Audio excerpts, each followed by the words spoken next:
Preface. This book is pragmatical, not philosophical. A practical manual, not a treatise upon theories. It is intended for the men and women whose most pressing need is for money, who wish to get rich first and philosophize afterward. It is for those who have, so far, found neither the time, the means, nor the opportunity to go deeply into the study of metaphysics, but who want results and who are willing to take the conclusions of science as a basis for action, without going into all the processes by which those conclusions were reached. It is expected that the reader will take the fundamental statements upon faith, just as he would take statements concerning a law of electrical action if they were promulgated by a Marconi or an Edison, and taking the statements upon faith that he will prove their truth by acting upon them without fear or hesitation. Every man or woman who does this will certainly get rich, for the science herein applied is an exact science, and failure is impossible. For the benefit, however, of those who wish to investigate philosophical theories and so secure a logical basis for faith, I will here cite certain authorities. The monistic theory of the universe, the theory that one is all and that all is one, that one substance manifests itself as the seeming many elements of the material world, is of Hindu origin and has been gradually winning its way into the thought of the Western world for 200 years. It is the foundation of all the Oriental philosophies and of those of Descartes, Spinoza, Leibniz, Schopenhauer, Hegel, and Emerson. The reader who would dig to the philosophical foundations of this is advised to read Hegel and Emerson for himself. In writing this book, I have sacrificed all other considerations to plainness and simplicity of style, so that all might understand. The plan of action laid down herein was deduced from the conclusions of philosophy. It has been thoroughly tested and bears the supreme test of practical experiment. It works. If you wish to know how the conclusions were arrived at, read the writings of the authors mentioned above. And if you wish to reap the fruits of their philosophies in actual practice, read this book and do exactly as it tells you to do. Chapter 1. The Right to be Rich. Whatever may be said in praise of poverty, the fact remains that it is not possible to live a really complete or successful life unless one is rich. No man can rise to his greatest possible height in talent or soul development unless he has plenty of money. For to unfold the soul and to develop talent, he must have many things to use, and he cannot have these things unless he has money to buy them with. A man develops in mind, soul, and body by making use of these things, and society is so organized that man must have money in order to become the possessor of things. Therefore, the basis of all advancement for man must be the science of getting rich. The object of all life is development, and everything that lives has an inalienable right to all the development it is capable of attaining. Man's right to life means his right to have the free and unrestricted use of all things which may be necessary to his fullest mental, spiritual, and physical unfoldment, or, in other words, his right to be rich. I shall not speak of riches in a figurative way. To be really rich does not mean to be satisfied or contented with a little. No man ought to be satisfied with little if he is capable of using and enjoying more. The purpose of nature is the advancement and unfoldment of life, and every man should have all that can contribute to the power, elegance, beauty, and richness of life. To be content with less is sinful. The man who owns all he wants for the living of all the life he is capable of living is rich, and no man who has not plenty of money can have all he wants. Life has advanced so far and become so complex that even the most ordinary man or woman requires a great amount of wealth in order to live in a manner that even approaches completeness. Every person naturally wants to become all that they are capable of becoming. This desire to realize innate possibilities is inherent in human nature. We cannot help wanting to be all that we can be. Success in life is becoming what you want to be. You can become what you want to be only by making use of things, and you can have the free use of things only as you become rich enough to buy them. To understand the science of getting rich is therefore the most essential of all knowledge. There is nothing wrong in wanting to get rich. The desire for riches is really the desire for a richer, fuller, and more abundant life, and that desire is praiseworthy. The man who does not desire to live more abundantly is abnormal. And so the man who does not desire to have money enough to buy all he wants is abnormal. There are three motives for which we live. We live for the body, we live for the mind, we live for the soul. No one of these is better or holier than the other. All are alike desirable, and no one of the three, body, mind, or soul, can live fully if either of the others is cut short of full life and expression. It is not right or noble to live only for the soul and deny mind or body, and it is wrong to live for the intellect and deny body or soul. We are all acquainted with the loathsome consequences of living for the body and denying both mind and soul, and we see that real life means the complete expression of all that man can give forth through body, mind, and soul. Whatever he can say, no man can be really happy or satisfied unless his body is living fully in every function, and unless the same is true of his mind and his soul. Wherever there is unexpressed possibility or function not performed, there is unsatisfied desire. Desire is possibility seeking expression, or function seeking performance. Man cannot live fully in body without good food, comfortable clothing, and warm shelter, and without freedom from excessive toil. Rest and recreation are also necessary to his physical life. He cannot live fully in mind without books and time to study them, without opportunity for travel and observation, or without intellectual companionship. To live fully in mind, he must have intellectual recreations and must surround himself with all the objects of art and beauty he is capable of using and appreciating. To live fully in soul, man must have love, and love is denied expression by poverty. A man's highest happiness is found in the bestowal of benefits on those he loves. Love finds its most natural and spontaneous expression in giving. The man who has nothing to give cannot fill his place as a husband or father, as a citizen, or as a man. It is in the use of material things that a man finds full life for his body, develops his mind, and unfolds his soul. It is therefore of supreme importance to him that he should be rich. It is perfectly right that you should desire to be rich. If you are a normal man or woman, you cannot help doing so. It is perfectly right that you should give your best attention to the science of getting rich, for it is the noblest and most necessary of all studies. If you neglect this study, you are derelict in your duty to yourself, to God, and humanity, for you can render to God and humanity no greater service than to make the most of yourself. Chapter 2. There is a science of getting rich. There is a science of getting rich, and it is an exact science, like algebra or arithmetic. There are certain laws which govern the process of acquiring riches. Once these laws are learned and obeyed by any man, he will get rich with mathematical certainty. The ownership of money and property comes as a result of doing things in a certain way.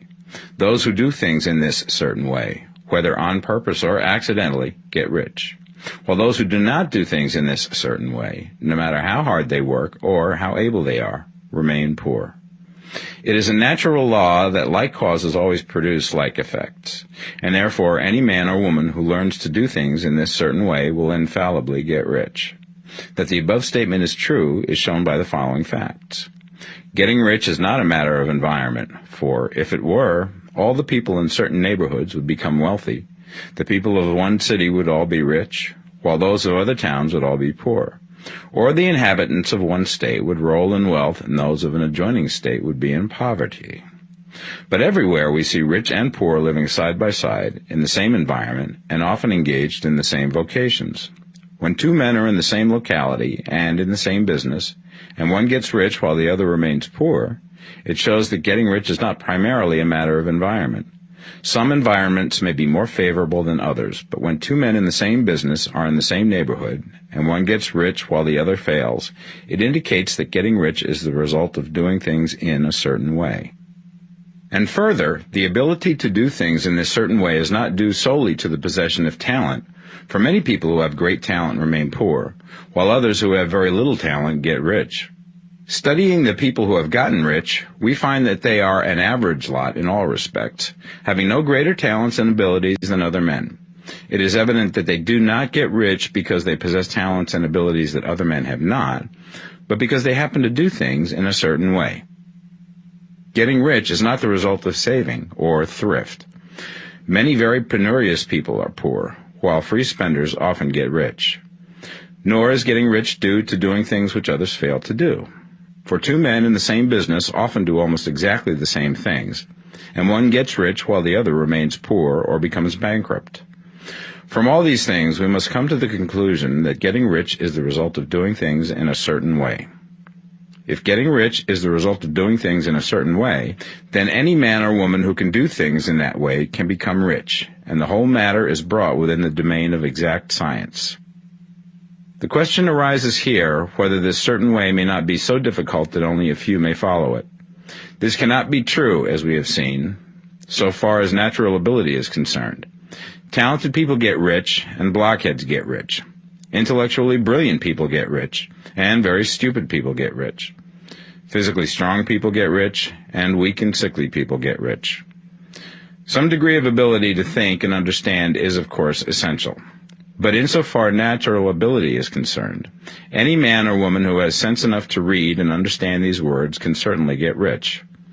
Also, we have seen that it is not a matter of environment. Location counts for something. One would not go to the heart of the Sahara and expect to do successful business. Getting rich involves the necessity of dealing with men and of being where there are people to deal with. And if these people are inclined to deal in the way that you want to deal, so much the better. But that is about as far as environment goes.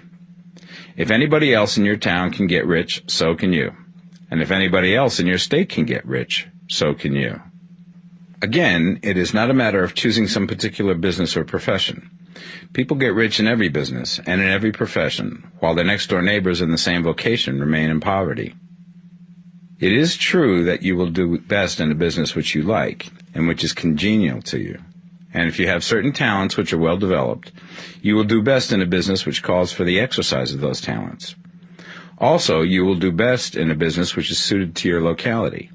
An ice cream parlor would do better in a warm climate than in Greenland, and a salmon fishery will succeed better in the Northwest than in Florida, where there are no salmon. But aside from these general limitations, getting rich is not dependent upon your engaging in some particular business, but upon your learning to do things in a certain way. If you are now in business and anybody else in your locality is getting rich in the same business, while you are not getting rich, it is because you are not doing things in the same way that the other person is doing them. No one is prevented from getting rich by lack of capital. True, as you get capital, the increase becomes more easy and rapid, but one who has capital is already rich and does not need to consider how to become so. No matter how poor you may be, if you begin to do things in a certain way, you will begin to get rich, and you will begin to have capital. The getting of capital is a part of the process of getting rich, and it is a part of the result which invariably follows the doing of things in a certain way. You may be the poorest man on the continent and be deeply in debt. You may have neither friends, influence, nor resources. But if you begin to do things in this way, you must infallibly begin to get rich, for the like causes must produce like effects. If you have no capital, you can get capital. If you're in the wrong business, you can get into the right business. If you're in the wrong location, you can go to the right location. And you can do so by beginning in your present business and in your present location to do things in the certain way which causes success. Chapter 3. Is opportunity monopolized? No man is kept poor because opportunity has been taken away from him, because other people have monopolized the wealth and have put a fence around it. You may be shut off from engaging in business in certain lines, but there are other channels open to you. Probably it would be hard for you to get control of any of the great railroad systems. That field is pretty well monopolized. But the electric railway business is still in its infancy and offers plenty of scope for enterprise. And it will be but a very few years until traffic and transportation through the air will become a great industry, and in all its branches will give employment to hundreds of thousands and perhaps to millions of people. Why not turn your attention to the development of aerial transportation instead of competing with J.J. Hill and others for a chance in the steam railway world? It is quite true that if you are a working man in the employ of the Steel Trust, you have very little chance of becoming the owner of the plant in which you work. But it is also true that if you will commence to act in a certain way, you can soon leave the employ of the Steel Trust. You can buy a farm from 10 to 40 acres and engage in business as a producer of foodstuffs. There is great opportunity at this time for men who will live upon small tracts of land and cultivate the same intensively. Such men will certainly get rich. You may say that it is impossible for you to get the land, but I'm going to prove to you that it is not impossible, and that you can certainly get a farm if you will go to work in a certain way. At different periods, the tide of opportunity sets in different directions, according to the needs of the whole, and the particular stage of social evolution which has been reached. At present, in America, it is setting towards agricultural and the allied industries and professions. Today, opportunity is open before the factory worker in his line. It is open before the businessman who supplies the farmer more than before the one who supplies the factory worker, and before the professional man who waits upon the farmer more than before the one who serves the working class. There is an abundance of opportunity for the man who will go with the tide instead of trying to swim against it. So the factory workers, either as individuals or as a class, are not deprived of opportunity. The workers are not being kept down by their masters. They are not being ground by the trusts and combinations of capital. As a class, they are where they are because they do not do things in a certain way. If the workers of America chose to do so, they could follow the example of their brothers in Belgium and other countries and establish great department stores and cooperative industries. They could elect men of their own class to office and pass laws favoring the development of such cooperative industries, and in a few years they could take peaceable possession of the industrial field. The working class may become the master class whenever they will begin to do things in a certain way. The law of wealth is the same for them as it is for all others. This they must learn, and they will remain where they are as long as they continue to do as they do. The individual worker, however, is not held down by the ignorance or the mental slothfulness of his class. He can follow the tide of opportunity to riches, and this book will tell him how. No one is kept in poverty by a shortness in the supply of riches. There is more than enough for all. A palace as large as the Capitol in Washington might be built for every family on earth from the building material in the United States alone. And under intensive cultivation, this country would produce wool, cotton, linen, and silk enough to clothe each person in the world finer than Solomon was arrayed in all his glory, together with food enough to feed them all luxuriously.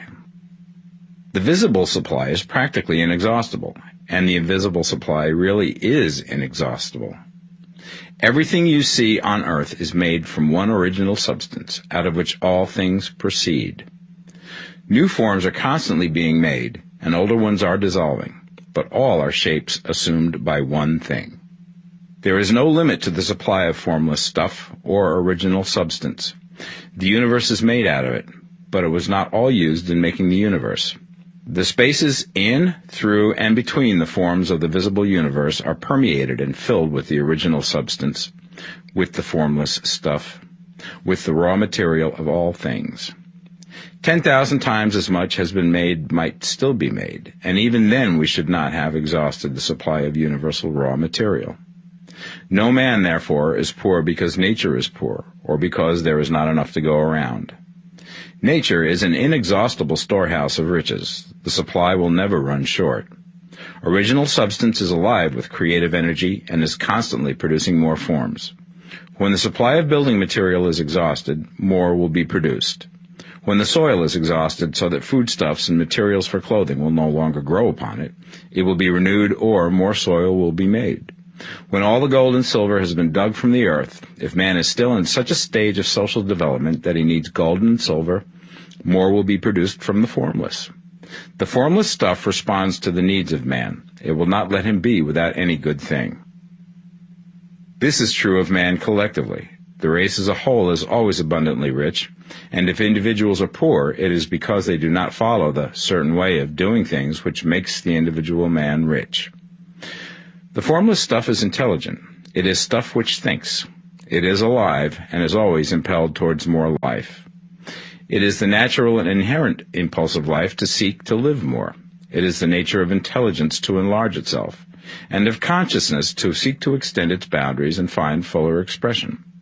The universe of forms has been made by formless living substance, throwing itself into form in order to express itself more fully. The universe is a great living presence, always moving inherently towards more life and fuller functioning. Nature is formed for the advancement of life. Its impelling motive is the increase of life. For this cause, everything which can possibly minister to life is bountifully provided. There can be no lack unless God is to contradict himself and nullify his own works. You are not kept poor by lack in the supply of riches. It is a fact which I shall demonstrate a little further on, that even the resources of the formless supply are at the command of the man or woman who will act and think in a certain way. Chapter 4. The first principle in the science of getting rich. Thought is the only power which can produce tangible riches from the formless substance. The stuff from which all things are made is a substance which thinks, and a thought of form in this substance produces the form. Original substance moves according to its thoughts. Every form and process you see in nature is the visible expression of a thought in original substance. As the formless stuff thinks of a form, it takes that form. As it thinks of a motion, it makes that motion. That is the way all things were created. We live in a thought world, which is part of a thought universe. The thought of a moving universe extended through formless substance, and the thinking stuff moving according to that thought, took the form of systems of planets and maintains that form. Thinking substance takes the form of its thought and moves according to that thought. Holding the idea of a circling system of suns and worlds, it takes the form of these bodies and moves them as it thinks. Thinking the form of a slow-growing oak tree, it moves accordingly and produces the tree, though centuries may be required to do the work. In creating, the formless seems to move according to the lines of motion it has established. The thought of an oak tree does not cause the instant formation of a full-grown tree, but it does start in motion the forces which will produce the tree along established lines of growth. Every thought of form held in thinking substance causes the creation of the form, but always, or at least generally, along lines of growth and action already established.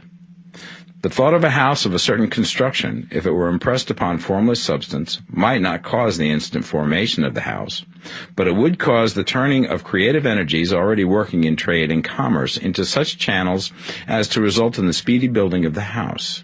And if there were no existing channels through which the creative energy could work, then the house would be formed directly from primal substance, without waiting for the slow processes of the organic and inorganic world. No thought of form can be impressed upon original substance without causing the creation of the form. Man is a thinking center and can originate thought. All the forms that man fashions with his hands must first exist in his thought. He cannot shape a thing until he has thought that thing. And so far, man has confined his efforts wholly to the work of his hands. He has applied manual labor to the world of forms, seeking to change or modify those already existing. He has never thought of trying to cause the creation of new forms by impressing his thoughts upon formless substance. When man has a thought form, he takes material from the forms of nature and makes an image of the form which is in his mind. He has so far made little or no effort to cooperate with formless intelligence, to work with the Father. He has not dreamed that he can do what he seeth the Father doing. Man reshapes and modifies existing forms by manual labor. He has given no attention to the question whether he may not produce things from formless substance by communicating his thoughts to it. We propose to prove that he may do so, to prove that any man or woman may do so, and to show how.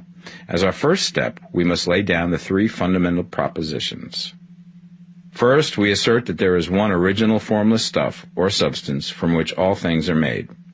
All the seemingly many elements are but different presentations of one element. All the many forms found in organic and inorganic nature are but different shapes, made from the same stuff. And this stuff is thinking stuff. A thought held in it produces the form of the thought. Thought, in thinking substance, produces shapes.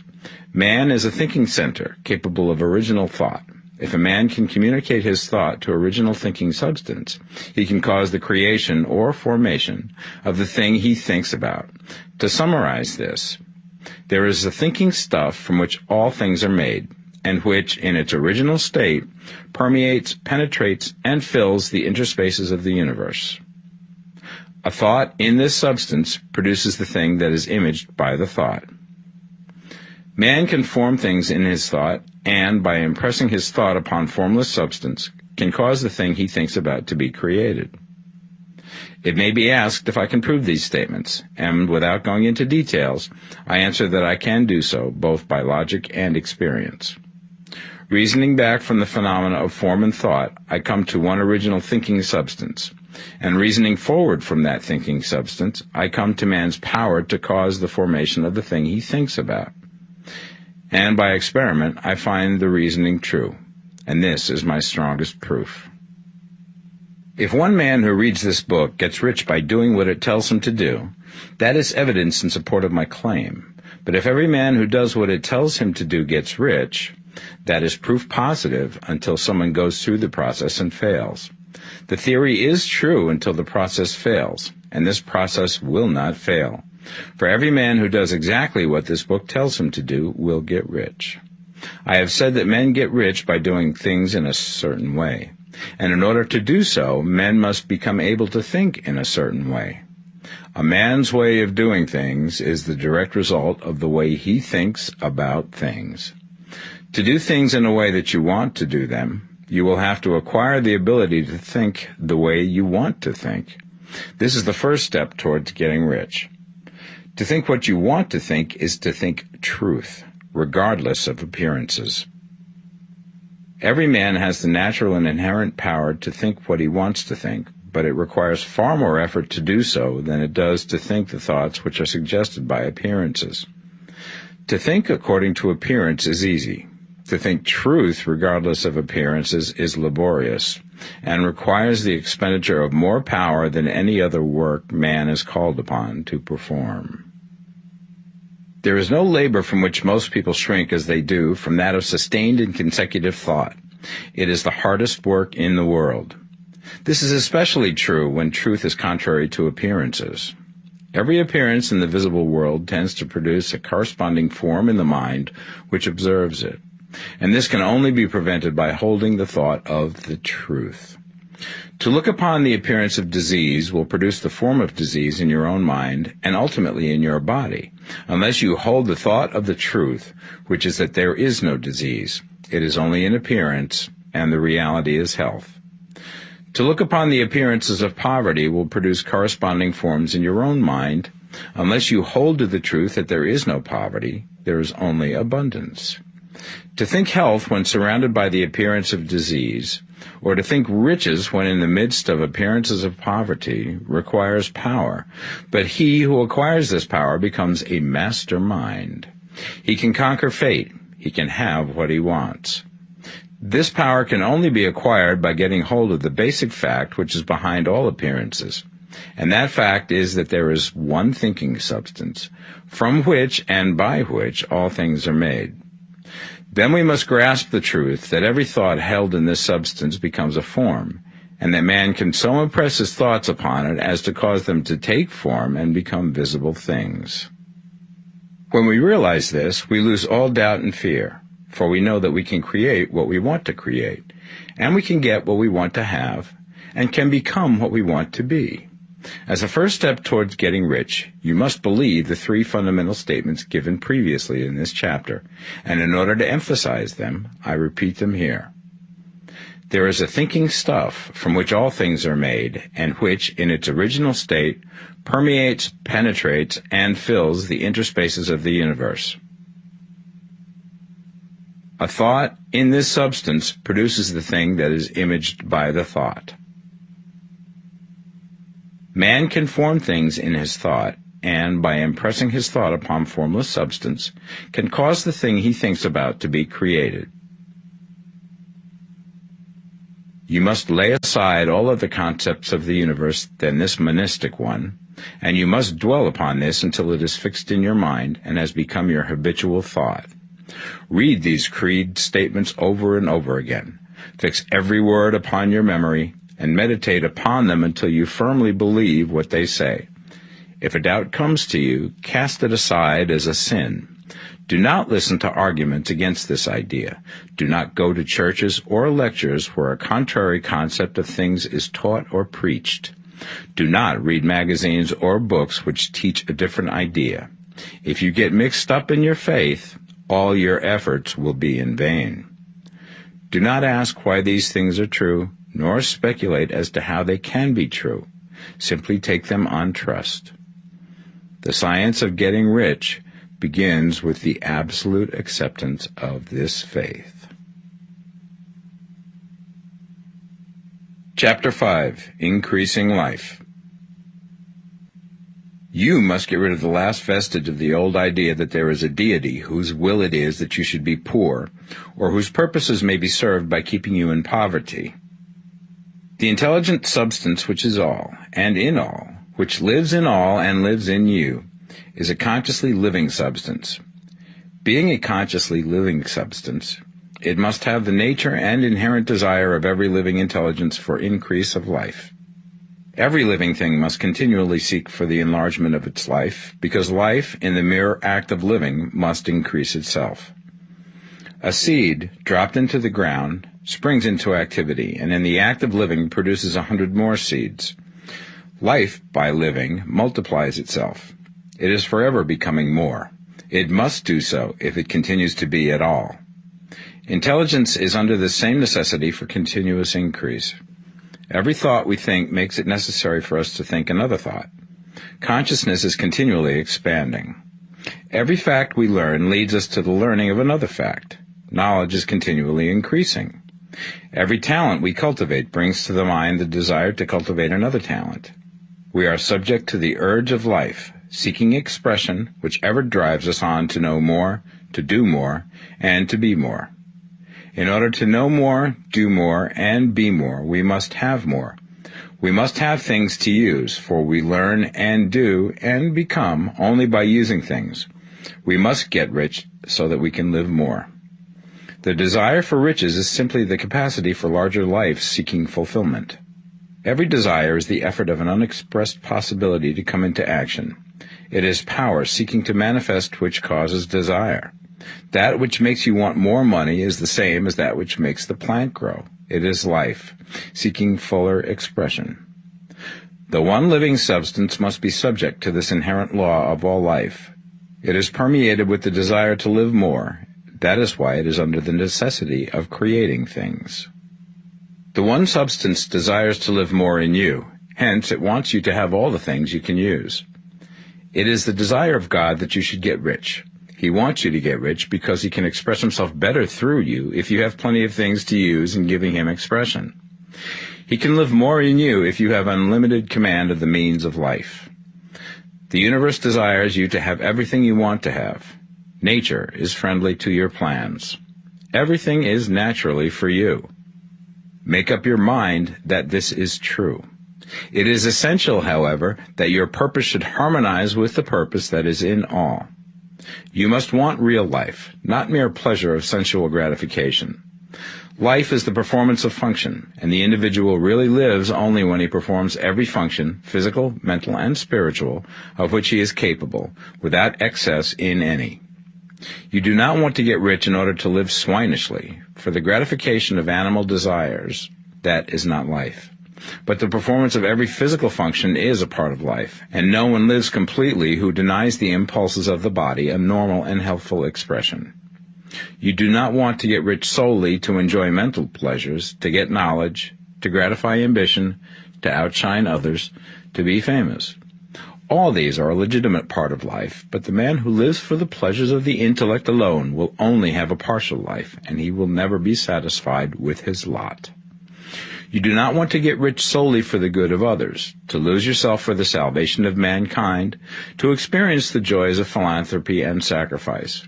The joys of the soul are only a part of life, and they are no better or nobler than any other part. You want to get rich in order that you may eat, drink, and be merry when it is time to do these things, in order that you may surround yourself with beautiful things, see distant lands, feed your mind, and develop your intellect, in order that you may love men and do kind things, and be able to play a good part in helping the world to find truth. But remember that extreme altruism is no better and no nobler than extreme selfishness. Both are mistakes. Get rid of the idea that God wants you to sacrifice yourself for others, and that you can secure his favor by doing so. God requires nothing of the kind. What he wants is that you should make the most of yourself, for yourself and for others, and you can help others more by making the most of yourself than in any other way. You can make the most of yourself only by getting rich, so it is right and praiseworthy that you should give your first and best thought to the work of acquiring wealth. Remember, however, that the desire of substance is for all, and its movements must be for more life to all. It cannot be made to work for less life to any, because it is equally in all, seeking riches and life. Intelligent substance will make things for you, but it will not take things away from someone else and give them to you. You must get rid of the thought of competition. You are to create, not to compete for what is already created. You do not have to take anything away from anyone. You do not have to drive sharp bargains. You do not have to cheat or to take advantage. You do not need to let any man work for you for less than he earns. You do not have to covet the property of others or to look at it with wishful eyes. No man has anything of which you cannot have the like, and that without taking what he has away from him. You are to become a creator, not a competitor. You are going to get what you want, but in such a way that when you get it, every other man will have more than he has now. I am aware that there are men who get a vast amount of money by proceeding in direct opposition to the statements in the paragraph above, and may add a word of explanation here. Men of the plutocratic type who become very rich do so sometimes purely by their extraordinary ability on the plane of competition, and sometimes they unconsciously relate themselves to substance and its great purposes and movements for the general racial upbuilding through industrial evolution. Rockefeller, Carnegie, Morgan, et al. Have been the unconscious agents of the supreme in the necessary work of systematizing and organizing productive industry, and in the end, their work will contribute immensely towards increased life for all. Their day is nearly over. They have organized production, and will soon be succeeded by the agents of the multitude, who will organize the machinery of distribution. The multimillionaires are like the monster reptiles of the prehistoric eras. They play a necessary part in the evolutionary process, but the same power which produced them will dispose of them, and it is well to bear in mind that they have never been really rich. A record of the private lives of most of this class will show that they have really been the most abject and wretched of the poor. Riches secured on the competitive plane are never satisfactory and permanent. They are yours today and another's tomorrow. Remember, if you are to become rich in a scientific and certain way, you must rise entirely out of the competitive thought. You must never think for a moment that the supply is limited. Just as soon as you begin to think that all the money is being cornered and controlled by bankers and others, and that you must exert yourself to get laws passed to stop this process, and so on, in that moment you drop into the competitive mind, and your power to cause creation is gone for the time being. And what is worse, you will probably arrest the creative movements you have already instituted. Know that there are countless millions of dollars worth of gold in the mountains of the earth, not yet brought to light, and know that if there were not, more would be created from thinking substance to supply your needs. Know that the money you need will come, even if it is necessary for 1,000 men to be led to the discovery of new gold mines tomorrow. Never look at the visible supply. Look always at the limitless riches in formless substance, and know that they are coming to you as fast as you can receive and use them. Nobody, by cornering the visible supply, can prevent you from getting what is yours. So never allow yourself to think for an instant that all the best building spots will be taken before you get ready to build your house, unless you hurry. Never worry about the trusts and combines, and get anxious for fear that they will soon come to own the whole earth. Never get afraid that you will lose what you want because some other person beat you to it. That cannot possibly happen. You are not seeking anything that is possessed by anybody else. You are causing what you want to be created from formless substance, and the supply is without limits. Stick to the formulated statement. There is a thinking stuff from which all things are made, and which, in its original state, permeates, penetrates, and fills the interspaces of the universe. A thought in this substance produces the thing that is imaged by the thought. Man can form things in his thought, and by impressing his thought upon formless substance, can cause the thing he thinks about to be created. Chapter 6. How Riches Come to You. When I say that you do not have to drive sharp bargains, I do not mean that you do not have to drive any bargains at all, or that you are above the necessity for having any dealings with your fellow men. I mean that you will not need to deal with them unfairly. you do not have to get something for nothing, but can give to every man more than you take from him. You cannot give every man more in cash market value than you take from him, but you can give him more in use value than the cash value of the thing you take from him.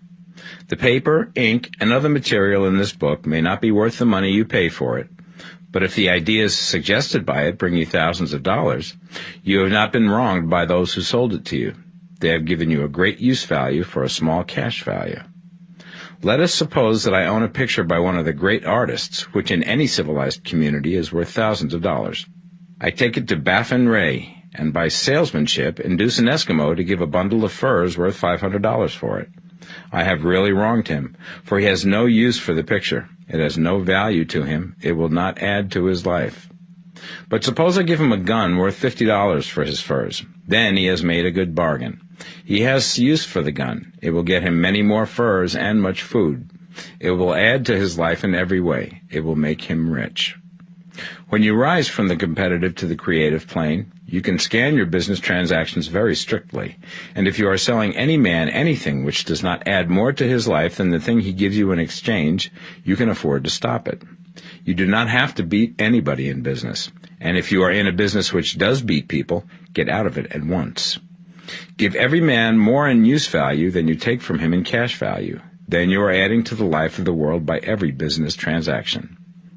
If you have people working for you, you must take from them more in cash value than you pay them in wages. But you can so organize your business that it will be filled with the principle of advancement, and so that each employee who wishes to do so may advance a little every day. You can make your business do for your employees what this book is doing for you. You can so conduct your business that it will be a sort of ladder, by which every employee who will take the trouble may climb to riches himself, and, given the opportunity, if he will not do so, it is not your fault. And finally, because you are to cause the creation of your riches from formless substance which permeates all your environment, it does not follow that they are to take shape from the atmosphere and come into being before your eyes. If you want a sewing machine, for instance, I do not mean to tell you that you are to impress the thought of a sewing machine on thinking substance until the machine is formed without hands, in the room where you sit or elsewhere. But if you want a sewing machine, hold the mental image of it with the most positive certainty that it is being made, or is on its way to you.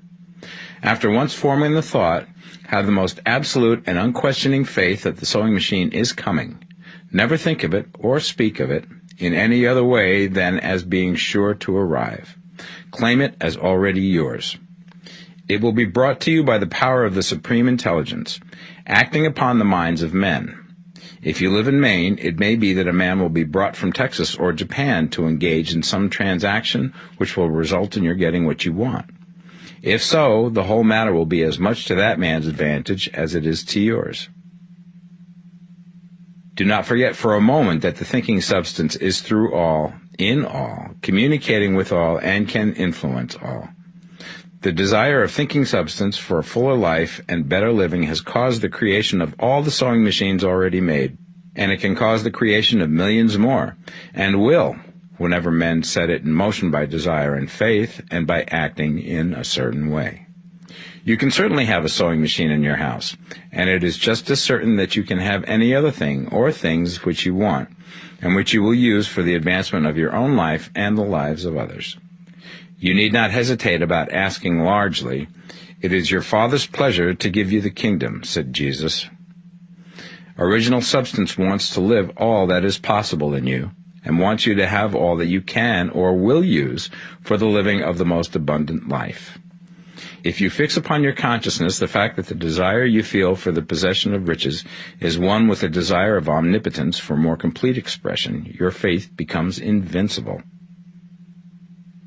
Once I saw a little boy sitting at a piano, and vainly tried to bring harmony out of the keys, and I saw that he was grieved and provoked by his inability to play real music. I asked him the cause of his vexation, and he answered, "I can feel the music in me, but I can't make my hands go right." The music in him was the urge of original substance, containing all the possibilities of all life. All that there is of music was seeking expression through the child. God, the one substance, is trying to live and do and enjoy things through humanity. He is saying, I want hands to build wonderful structures, to play divine harmonies, to paint glorious pictures. I want feet to run my errands, eyes to see my beauties, tongues to tell mighty truths and to sing marvelous songs, and so on. All that there is of possibility is seeking expression through men. God wants those who can play music to have pianos and every other instrument, and to have the means to cultivate their talents to the fullest extent. He wants those who can appreciate beauty to be able to surround themselves with beautiful things. He wants those who can discern truth to have every opportunity to travel and observe. He wants those who can appreciate dress to be beautifully clothed, and those who can appreciate good food to be luxuriously fed. He wants all these things because it is himself that enjoys and appreciates them. It is God who wants to play and sing and enjoy beauty and proclaim truth and wear fine clothes and eat good food. It is God that worketh in you to will and to do, said Paul. The desire you feel for riches is the infinite, seeking to express himself in you as he sought to find expression in the little boy at the piano. So you need not hesitate to ask largely. Your part is to focalize and express the desire to God. This is a difficult point with most people. They retain some of the old idea that poverty and self-sacrifice are pleasing to God. They look upon poverty as a part of the plan, a necessity of nature. They have the idea that God has finished his work and made all that he can make, and that the majority of men must stay poor because there is not enough to go around. They hold to so much of this erroneous thought that they feel ashamed to ask for wealth. They try not to want more than a very modest competence, just enough to make them fairly comfortable. I recall now the case of one student who was told that he must get in mind a clear picture of the things he desired, so that the creative thought of them might be impressed upon formless substance. He was a very poor man, living in a rented house, and having only what he earned from day to day, and he could not grasp the fact that all wealth was his. So, after thinking the matter over, he decided that he might reasonably ask for a new rug for the floor of his best room, and an anthracite coal stove to heat the house during the cold weather.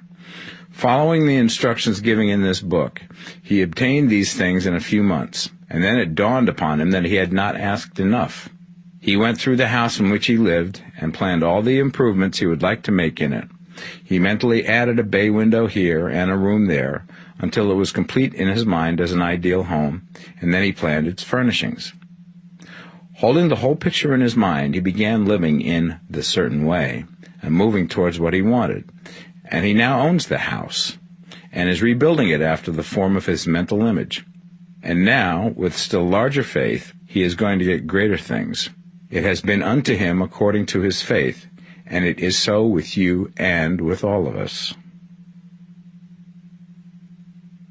Chapter 7. Gratitude.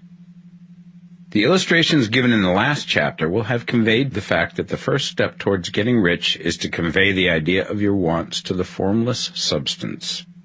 This is true, and you will see that in order to do so, it becomes necessary to relate yourself to the formless intelligence in a harmonious way. To secure this harmonious relation is a matter of such primary and vital importance that I shall give some space to its discussion here, and give you instructions which, if you will follow them, will be certain to bring you into perfect unity of mind with God. The whole process of mental adjustment and atonement can be summed up in one word: gratitude. First, you believe that there is one intelligent substance from which all things proceed. Second, you believe that this substance gives you everything you desire. And third, you relate yourself to it by a feeling of deep and profound gratitude. Many people who order their lives rightly in all other ways are kept in poverty by their lack of gratitude. Having received one gift from God, they cut the wires which connect them with Him by failing to make acknowledgement. It is easy to understand that the nearer we live to the source of wealth, the more wealth we shall receive.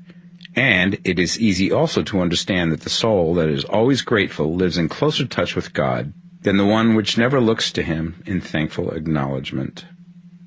The more gratefully we fix our minds on the Supreme when good things come to us, the more good things we will receive, and the more rapidly they will come. And the reason simply is that the mental attitude of gratitude draws the mind into closer touch with the source from which the blessings come. If it is a new thought to you that gratitude brings your whole mind into closer harmony with the creative energies of the universe, consider it well, and you will see that it is true. The good things you already have come to you along the line of obedience to certain laws. Gratitude will lead your mind out along the ways by which things come, and it will keep you in close harmony with creative thought and prevent you from falling into competitive thought. Gratitude alone can keep you looking towards the all and prevent you from falling into the error of thinking of the supply as limited, and to do that would be fatal to your hopes. There is a law of gratitude, and it is absolutely necessary that you should observe the law if you are to get the results you seek. The law of gratitude is the natural principle that action and reaction are always equal and in opposite directions. The grateful outreaching of your mind in thankful praise to the Supreme is a liberation or expenditure of force. It cannot fail to reach that to which it is addressed, and the reaction is an instantaneous movement towards you. Draw nigh unto God, and he will draw nigh unto you. That is a statement of psychological truth. And if your gratitude is strong and constant, the reaction in formless substance will be strong and continuous. The movement of the things you want will always be towards you. Notice the grateful attitude that Jesus took. How he always seemed to be saying, I thank thee, Father, that thou hearest me. You cannot exercise much power without gratitude, for it is gratitude that keeps you connected with power. But the value of gratitude does not consist solely in getting you more blessings in the future. Without gratitude, you cannot long keep from dissatisfied thought regarding things as they are. The moment you permit your mind to dwell with dissatisfaction upon things as they are, you begin to lose ground. You fix attention upon the common, the ordinary, the poor, and the squalid and mean, and your mind takes the form of these things. Then you will transmit these forms or mental images to the formless, and the common, the poor, the squalid, and mean will come to you. To permit your mind to dwell upon the inferior is to become inferior and to surround yourself with inferior things. On the other hand, to fix your attention on the best is to surround yourself with the best and to become the best. The creative power within us makes us into the image of that to which we give our attention. We are thinking substance, and thinking substance always takes the form of that which it thinks about. The grateful mind is constantly fixed upon the best. Therefore it tends to become the best. It takes the form or character of the best and will receive the best. Also, faith is born of gratitude. The grateful mind continually expects good things, and expectation becomes faith. The reaction of gratitude upon one's own mind produces faith, and every outgoing wave of grateful thanksgiving increases faith. He who has no feeling of gratitude cannot long retain a living faith. And without a living faith, you cannot get rich by the creative method, as we shall see in the following chapters. It is necessary, then, to cultivate the habit of being grateful for every good thing that comes to you, and to give thanks continuously. And because all things have contributed to your advancement, you should include all things in your gratitude. Do not waste time thinking or talking about the shortcomings or wrong actions of plutocrats or trust magnates. Their organization of the world has made your opportunity. All you get really comes to you because of them. Do not rage against corrupt politicians. If it were not for politicians, we should fall into anarchy, and your opportunity would be greatly lessened. God has worked a long time and very patiently to bring us up to where we are in industry and government, and he is going right on with his work. There is not the least doubt that he will do away with plutocrats, trust magnates, captains of industry, and politicians as soon as they can be spared. But in the meantime, behold, they are all very good. Remember that they are all helping to arrange the lines of transmission along which your riches will come to you, and be grateful to them all. This will bring you into harmonious relations with the good in everything, and the good in everything will move toward you.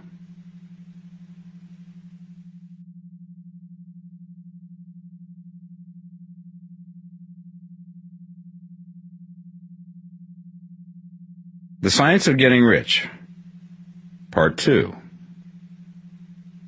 Chapter 8. Thinking in the Certain Way. You must form a clear and definite mental picture of what you want. You cannot transmit an idea unless you have it yourself. You must have it before you can give it, and many people fail to impress thinking substance because they have themselves only a vague and misty concept of the things they want to do, to have, or to become. It is not enough that you should have a general desire for wealth to do good with. Everybody has that desire. It is not enough that you should have a wish to travel, see things, live more, etc. Everybody has those desires also. If you were going to send a wireless message to a friend, you would not send the letters of the alphabet in their order and let him construct the message for himself, nor would you take words at random from the dictionary. You would send a coherent sentence, one which meant something. When you try to impress your wants upon substance, remember that it must be done by a coherent statement. You must know what you want and be definite. You can never get rich or start the creative power into action by sending out unformed longings and vague desires. Go over your desires just as the man I have described went over his house. See just what you want and get a clear mental picture of it as you wish it to look when you get it. That clear mental picture you must have continually in mind, as the sailor has in mind the port towards which he is sailing the ship. You must keep your face towards it all the time. You must no more lose sight of it than the steersman loses sight of the compass. It is not necessary to take exercises in concentration, nor to set apart special times for prayer and affirmation, nor to go into the silence, nor to do occult stunts of any kind. There things are well enough, but all you need is to know what you want, and to want it badly enough so that it will stay in your thoughts. Spend as much of your leisure time as you can in contemplating your picture, but no one needs to take exercises to concentrate his mind on a thing which he really wants. It is the things you do not really care about which require effort to fix your attention upon them. And unless you really want to get rich, so that the desire is strong enough to hold your thoughts directly to the purpose, as the magnetic pole holds the needle of the compass, it will hardly be worthwhile for you to try to carry out the instructions given in this book. The methods herein set forth are for people whose desire for riches is strong enough to overcome mental laziness and the love of ease, and make them work. The more clear and definite you make your pictures then, and the more you dwell upon it, bringing out all of its delightful details, the stronger your desire will be, and the stronger your desire, the easier it will be to hold your mind fixed upon the picture of what you want. Something more is necessary, however, than merely to see the picture clearly. If that is all you do, you are only a dreamer, and will have little or no power for accomplishment. Behind your clear vision must be the purpose to realize it, to bring it out in tangible expression. And behind this purpose must be an invincible and unwavering faith that the thing is already yours, that it is at hand, and you have only to take possession of it. Live in the new house mentally until it takes form around you physically. In the mental realm, enter at once into full enjoyment of the things you want. Whatsoever things ye ask for when ye pray, believe that ye receive them, and ye shall have them, said Jesus. See the things you want as if they were actually around you all the time. See yourself as owning and using them. Make use of them in imagination, just as you will use them when they are your tangible possessions. Dwell upon your mental picture until it is clear and distinct, and then take the mental attitude of ownership towards everything in that picture. Take possession of it in mind, in the full faith that it is actually yours. Hold to this mental ownership. Do not waver for an instant in the faith that it is real. And remember what was said in the preceding chapter about gratitude. Be as thankful for it all the time as you expect to be when it has taken form. The man who can sincerely thank God for the things which as yet he owns only in imagination has real faith. He will get rich. He will cause the creation of whatsoever he wants. You do not need to pray repeatedly for things you want.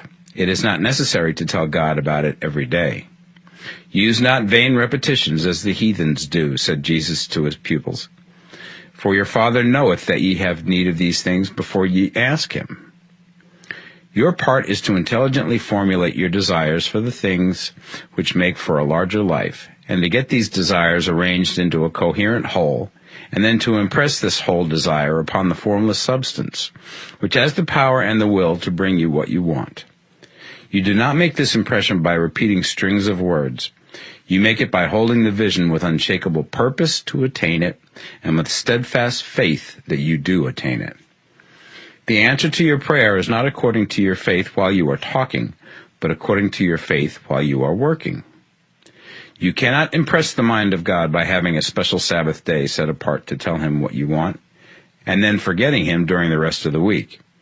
You cannot impress him by having special hours to go into your closet and pray, if you then dismiss the matter from your mind until the hour of prayer comes again. Oral prayer is well enough, and has its effect, especially upon yourself, in clarifying your vision and strengthening your faith. But it is not your oral petitions which get you what you want. In order to get rich, you do not need a sweet hour of prayer. You need to pray without ceasing.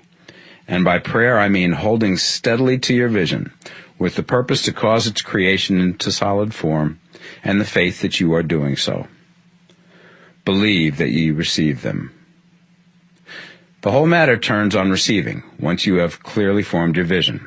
When you have formed it, it is well to make an oral statement, addressing the Supreme in reverent prayer.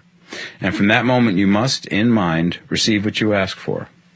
Live in the new house, wear the fine clothes, ride in the automobile, go on the journey, and confidently plan for greater journeys. Think and speak of all things you have asked for in terms of actual present ownership. Imagine an environment and a financial condition exactly as you want them, and live all the time in that imaginary environment and financial condition. Mind, however, that you do not do this as a mere dreamer and castle builder.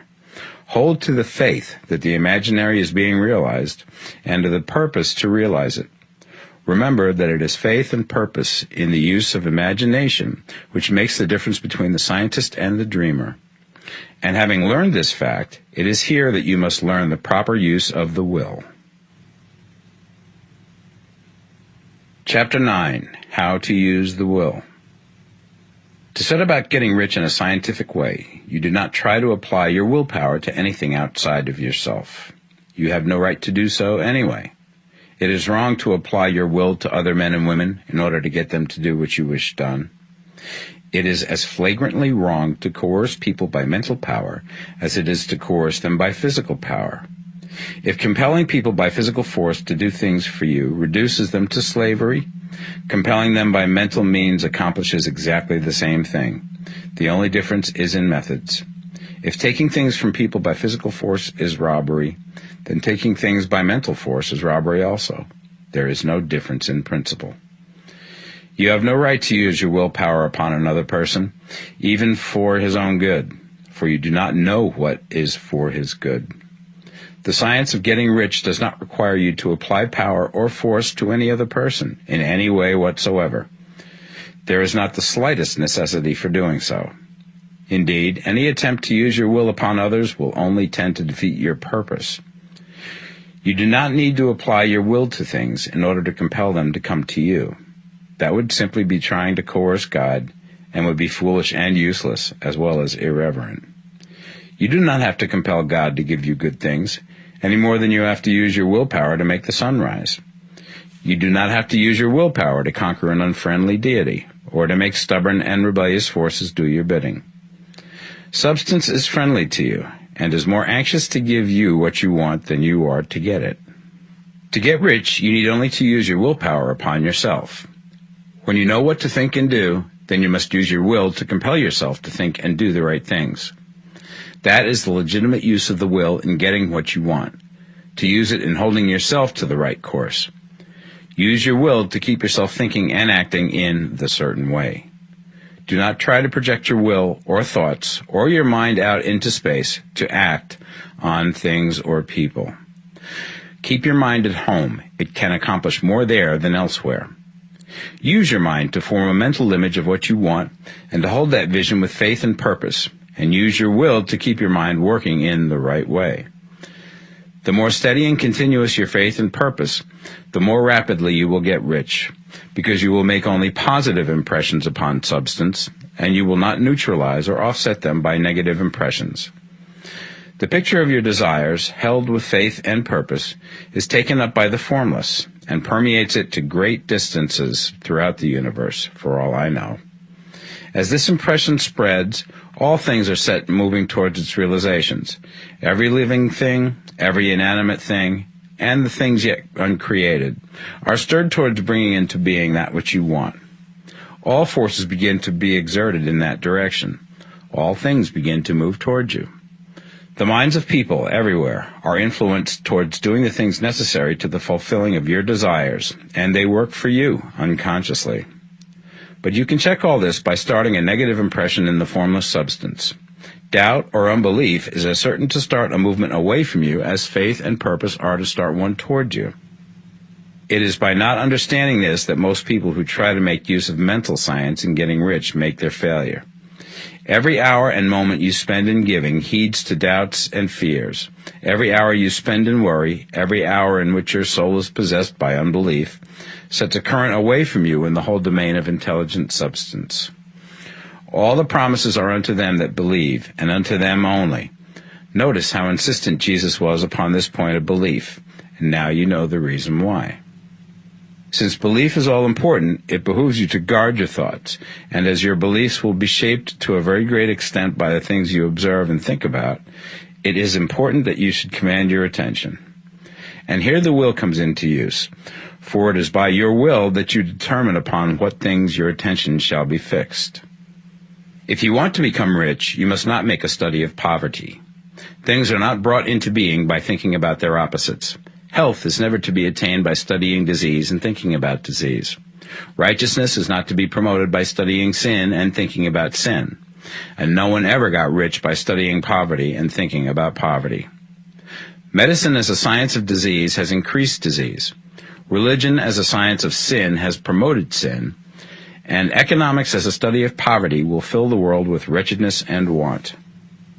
Do not talk about poverty. Do not investigate it or concern yourself with it. Never mind what its causes are. You have nothing to do with them. What concerns you is the cure. Do not spend your time in charitable work or charity movements. All charity only tends to perpetuate the wretchedness it aims to eradicate. I do not say that you should be hard-hearted or unkind and refuse to hear the cry of need, but you must not try to eradicate poverty in any of the conventional ways. Put poverty behind you and put all that pertains to it behind you, and make good. Get rich. That is the best way you can help the poor. And you cannot hold the mental image which is to make you rich if you fill your mind with pictures of poverty.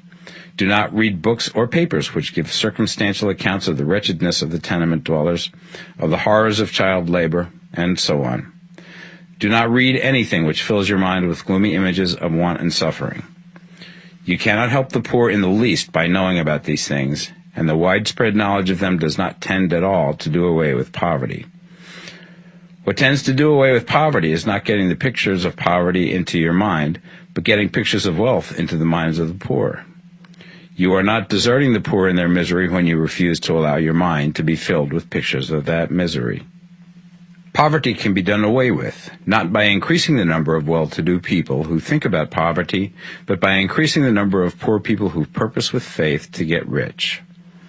The poor do not need charity, they need inspiration. Charity only sends them a loaf of bread to keep them alive in their wretchedness, or give them an entertainment to make them forget for an hour or two. But inspiration will cause them to rise out of their misery. If you want to help the poor, demonstrate to them that they can become rich. Prove it by getting rich yourself. The only way in which poverty will ever be banished from this world is by getting a large and constantly increasing number of people to practice the teachings of this book. People must be taught to become rich by creation, not by competition. Every man who becomes rich by competition throws down behind him the ladder by which he rises and keeps others down.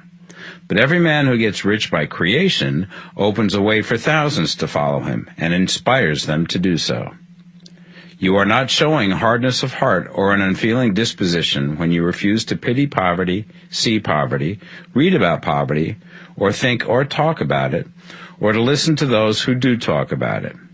Use your willpower to keep your mind off the subject of poverty and to keep it fixed with faith and purpose on the vision of what you want. Chapter 10. Further use of the will. You cannot retain a true and clear vision of wealth if you are constantly turning your attention to opposing pictures, whether they be external or imaginary. Do not tell of your past troubles of a financial nature, if you've had them. Do not think of them at all. Do not tell of the poverty of your parents, or the hardships of your early life. To do any of these things is to mentally class yourself with the poor for the time being, and it will certainly check the movement of things in your direction. Let the dead bury their dead, as Jesus said. Put poverty and all things that pertain to poverty completely behind you. You have accepted a certain theory of the universe as being correct, and are resting all your hopes of happiness on its being correct. And what can you gain by giving heed to conflicting theories? Do not read religious books which tell you that the world is soon coming to an end, and do not read the writing of muckrakers and pessimistic philosophers who tell you that it is going to the devil. The world is not going to the devil. It is going to God. It is wonderful becoming. True, there may be a good many things in existing conditions which are disagreeable, but what is the use of studying them when they are certainly passing away, and when the study of them only tends to check their passing and keep them with us? Why give time and attention to things which are being removed by evolutionary growth, when you can hasten their removal only by promoting the evolutionary growth as far as your part of it goes? No matter how horrible and seeming may be the conditions in certain countries, sections, or places, you waste your time and destroy your own chances by considering them. You should interest yourself in the world's becoming rich. Think of the riches in the world as coming to, instead of the poverty it is growing out of. And bear in mind that the only way in which you can assist the world in growing rich is by growing rich yourself through creative method, not the competitive one. Give your attention wholly to riches. Ignore poverty. Whenever you think or speak of those who are poor, think and speak of them as those who are becoming rich, as those who are to be congratulated rather than pitied. Then they and others will catch the inspiration and begin to search for the way out. Because I say that you are to give your whole time and mind and thought to riches, it does not follow that you are to be sordid or mean. To become really rich is the noblest aim you can have in life, for it includes everything else. On the competitive plane, the struggle to get rich is a godless scramble for power over other men. But when we come into the creative mind, all this is changed. All that is possible in the way of greatness and soul unfoldment, of service and lofty endeavor, comes by way of getting rich. All is made possible by the use of things. If you lack for physical health, you will find that the attainment of it is conditional on you getting rich. Only those who are emancipated from financial worry and who have the means to live a carefree existence and follow hygienic practices can have and retain health. Moral and spiritual greatness is possible only to those who are above the competitive battle for existence. And only those who are becoming rich on the plane of creative thought are free from the degrading influences of competition. If your heart is set on domestic happiness, remember that love flourishes best when there is refinement, a high level of thought, and freedom from corrupting influences. And these are to be found only where riches are attained by the exercise of creative thought, without strife or rivalry. You can aim at nothing so great or noble, I repeat, as to become rich, and you must fix your attention upon your mental picture of riches, to the exclusion of all that may tend to dim or obscure the vision. You must learn to see the underlying truth in all things. You must see beneath all seemingly wrong conditions the great one life, ever moving forward towards fuller expression and more complete happiness. It is the truth that there is no such thing as poverty, that there is only wealth. Some people remain in poverty because they are ignorant of the fact that there is wealth for them, and these can best be taught by showing them the way to affluence in your own person and practice. Others are poor because, while they feel that there is a way out, they are too intellectually indolent to put forth the mental effort necessary to find that way and by travel it. Others still are poor because, while they have some notion of science, they have become so swamped and lost in the maze of metaphysical and occult theories that they do not know which road to take. They try a mixture of many systems and fail in all. For these, again, the very best thing to do is to show the right way in your own person and practice. An ounce of doing things is worth a pound of theorizing. The very best thing you can do for the whole world is to make the most of yourself. You can serve God and man in no more effective way than by getting rich. That is, if you get rich by the creative method and not by the competitive one. Another thing. We assert that this book gives in detail the principles of the science of getting rich. And if that is true, you do not need to read any other book upon the subject. This may sound narrow and egotistical, but consider. There is no more scientific method of computation in mathematics than by addition, subtraction, multiplication, and division. No other method is possible. There can be but one shortest distance between 2 points. There is only one way to think scientifically, and that is to think in the way that leads by the most direct and simple route to the goal. No man has yet formulated a briefer or less complex system than the one set forth herein. It has been stripped of all non-essentials. When you commence on this, lay all others aside. Put them out of your mind altogether. Read this book every day. Keep it with you. Commit it to memory, and do not think about other systems and theories. If you do, you will begin to have doubts, and to be uncertain and wavering in your thought, and then you will begin to make failures. After you have made good and become rich, you may study other systems as much as you please. But until you are quite sure that you have gained what you want, do not read anything on this line but this book, unless it be the authors mentioned in the preface. And read only the most optimistic comments on the world's news, those in harmony with your picture. Also, postpone your investigations into the occult. Do not dabble in theosophy, spiritualism, or kindred studies. It is very likely that the dead still live and are near, but if they are, let them alone. Mind your own business. Wherever the spirits of the dead may be, they have their own work to do and their own problems to solve, and we have no right to interfere with them. We cannot help them, and it is very doubtful whether they can help us, or whether we have any right to trespass upon their time if they can. Let the dead and the hereafter alone, and solve your own problem. Get rich. If you begin to mix with the occult, you will start mental cross-currents which will surely bring your hopes to shipwreck. Now, this and the preceding chapters have brought us to the following statement of basic facts. There is a thinking stuff from which all things are made, and which, in its original state, permeates, penetrates, and fills the interspaces of the universe. A thought in this substance produces the thing that is imaged by the thought. Man can form things in his thought, and, by impressing his thought upon formless substance, can cause the thing he thinks about to be created. In order to do this, man must pass from the competitive to the creative mind. He must form a clear mental picture of the things he wants, and hold this picture in his thoughts with the fixed purpose to get what he wants, and the unwavering faith that he does get what he wants, closing his mind against all that may tend to shake his purpose, dim his vision, or quench his faith. And in addition to all this, we shall now see that he must live and act in a certain way. Chapter 11. Acting in the Certain Way. Thought is the creative power, or the impelling force which causes the creative power to act. Thinking in a certain way will bring riches to you, but you must not rely upon thought alone, paying no attention to personal action. That is the rock upon which many otherwise scientific metaphysical thinkers meet shipwreck, the failure to connect thought with personal action.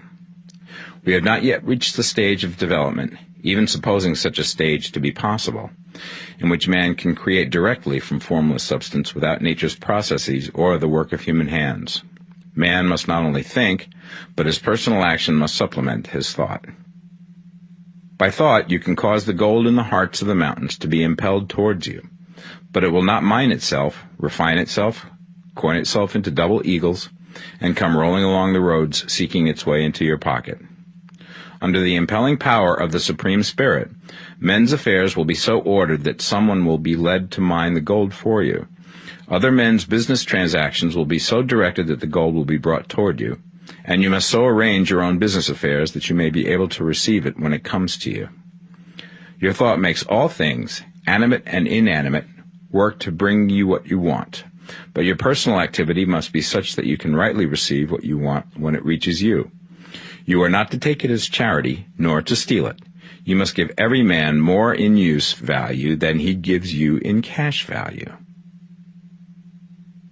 The scientific use of thought consists in forming a clear and distinct mental image of what you want, in holding fast to the purpose to get what you want, and in realizing with grateful faith that you do get what you want.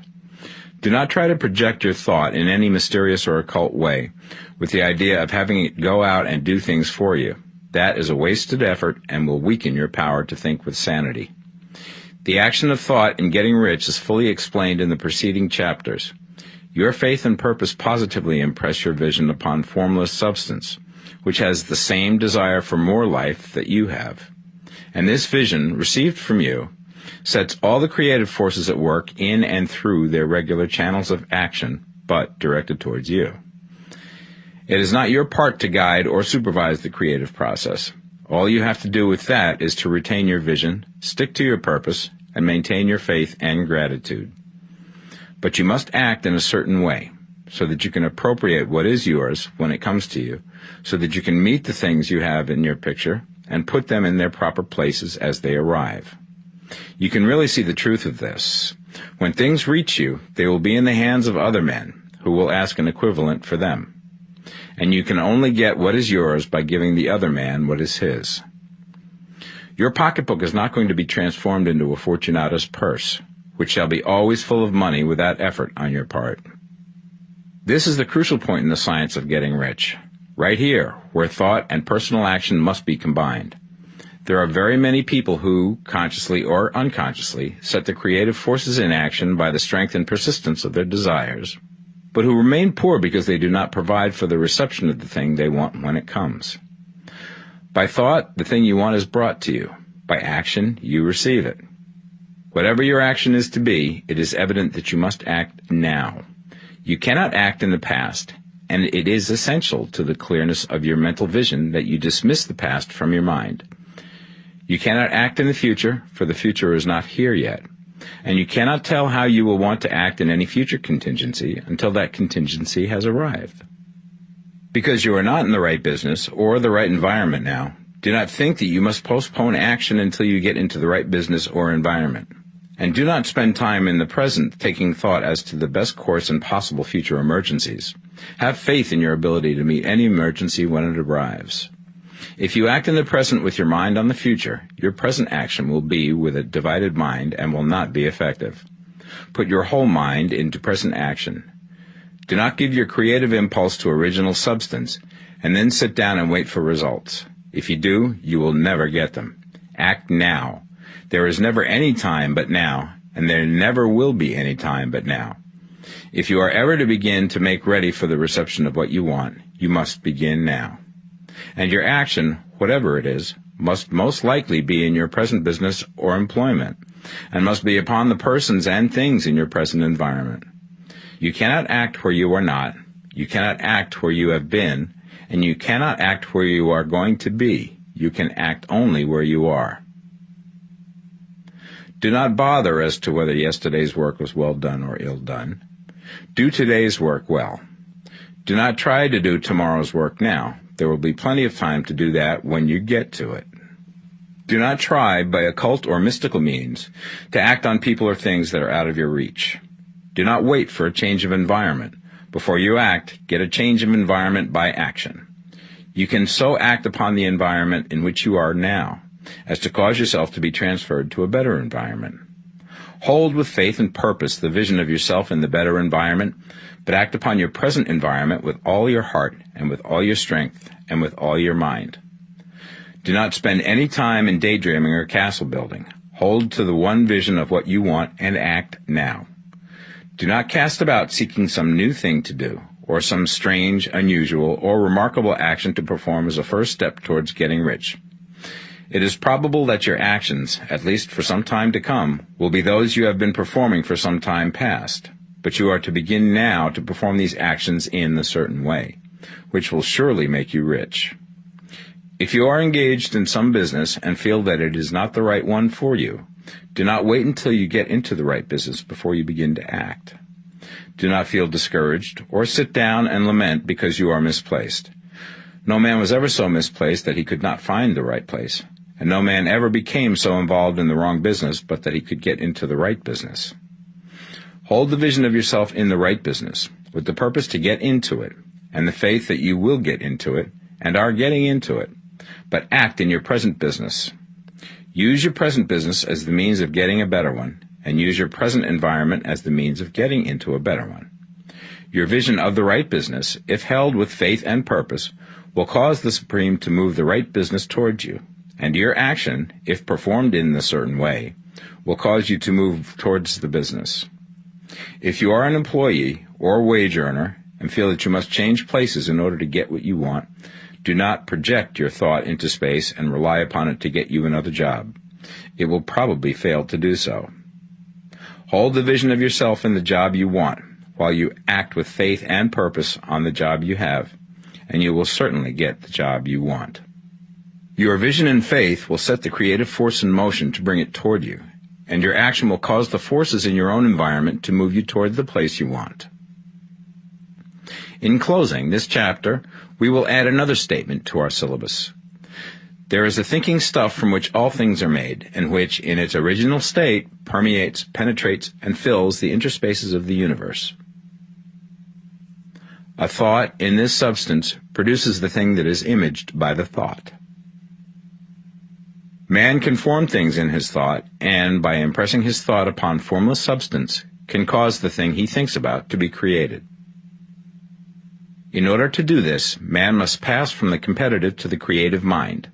He must form a clear mental picture of the thing he wants, and hold this picture in his thoughts with the fixed purpose to get what he wants, and the unwavering faith that he does get what he wants, closing his mind to all that may tend to shake his purpose, dim his vision, or quench his faith. That he may receive what he wants when it comes, man must act now upon the people and things in his present environment. Chapter 12. Efficient Action.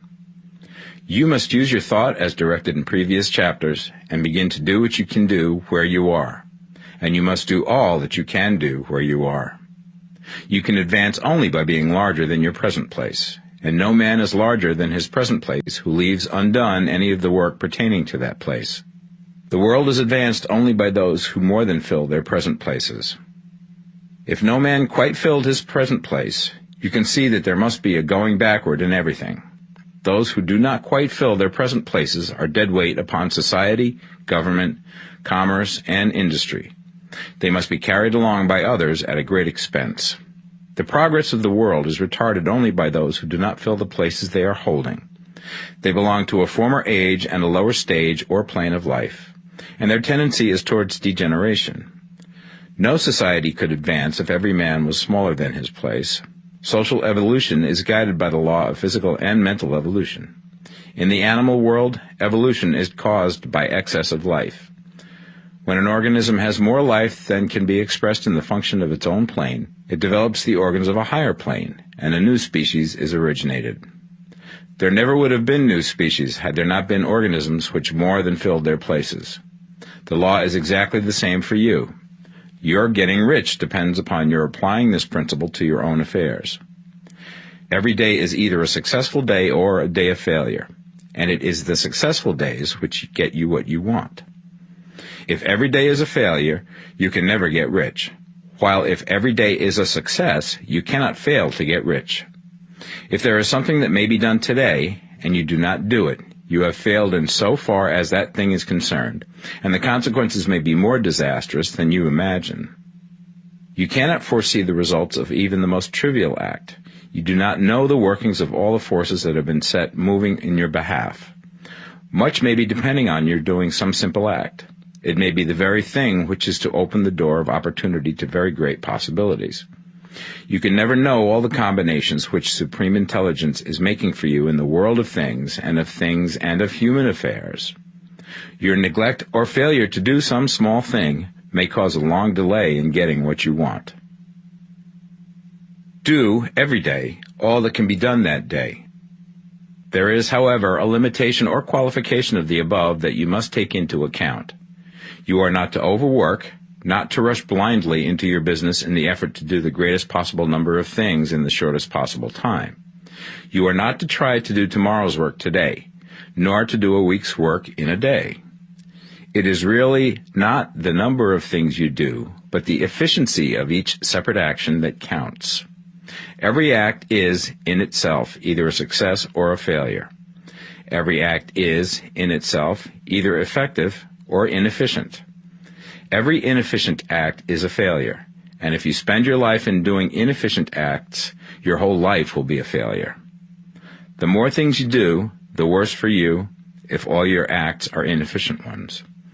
On the other hand, every efficient act is a success in itself, and if every act of your life is an efficient one, your whole life must be a success. The cause of failure is doing too many things in an inefficient manner, and not doing enough things in an efficient manner. You will see that it is a self-evident proposition that if you do not do any inefficient acts, and if you do a sufficient number of efficient acts, you will become rich. If, now, it is possible for you to make each act an efficient one, you see again that the getting of riches is reduced to an exact science, like mathematics. The matter turns, then, on the questions whether you can make each separate act a success in itself, and this you certainly can do. You can make each act a success because all power is working with you, and all power cannot fail. Power is at your service, and to make each act efficient, you have only to put power into it. Every action is either strong or weak, and when everyone is strong, you are acting in a certain way, which will make you rich. Every act can be made strong and efficient by holding your vision while you are doing it, and putting the whole power of your faith and purpose into it. It is at this point that the people fail who separate mental power from personal action. They use the power of the mind in one place and at one time, and they act in another place at another time. So their acts are not successful in themselves. Too many of them are inefficient. But if all power goes into every act, no matter how commonplace, every act will be a success in itself. And as in the nature of things, every success opens the way to other successes, your progress towards what you want and the progress of what you want toward you will become increasingly rapid. Remember that successful action is cumulative in its results. Since the desire for more life is inherent in all things, when a man begins to move towards larger life, more things attach themselves to him, and the influence of his desire is multiplied. Do, every day, all that you can do that day, and do each act in an efficient manner.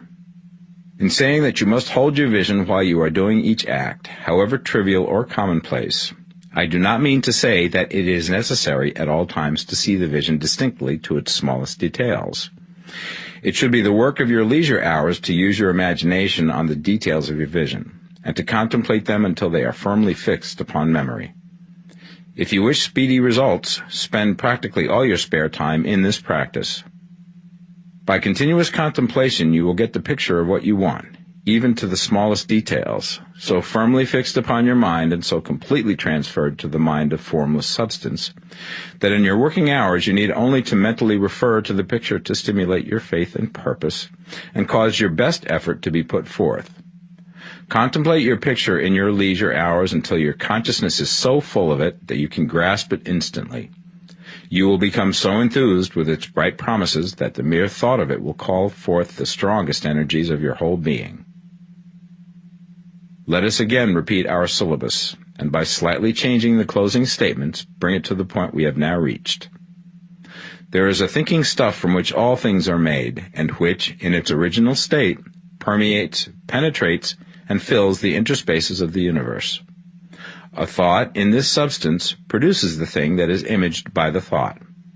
Man can form things in his thought, and, by impressing his thought upon formless substance, can cause the thing he thinks about to be created.